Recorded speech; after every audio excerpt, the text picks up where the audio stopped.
అదేమిటండి మేము అక్కడ చూస్తున్నాం కదా శుక్రవారం నిజపార దర్శనంలో, మీరేమో పరమయోగీంద్రులకు భావగోచరమైన సరిలేని పాదాంబుజముల కంటి అంటారేమిటి? అవి భావగోచరం అవడం ఏమిటి? భౌతిక నేత్రానికి కనపడుతున్నాయిగా పాదాలు.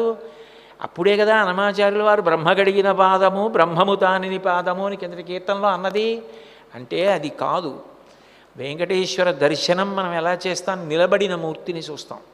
పరమయోగీంద్రులన్న మాటకు అర్థం ఏమిటంటే వాళ్ళు అక్కడ చూస్తున్న వాళ్ళు కారు, వాళ్ళు ధ్యానస్థితి యందు వెంకటేశ్వరుణ్ణి చూసినప్పుడు మొదట అడిగేది ఏమిటంటే గృహీత్వా హస్తాభ్యాం శిరసి నయనే వక్షసి వహన్ సమాశ్లిష్యాగ్రాయ స్ఫుటజలజగంధాన్ పరిమళాన్ అలభ్యాం బ్రహ్మాద్యై ముదమనుభవిష్యామి హృదయే.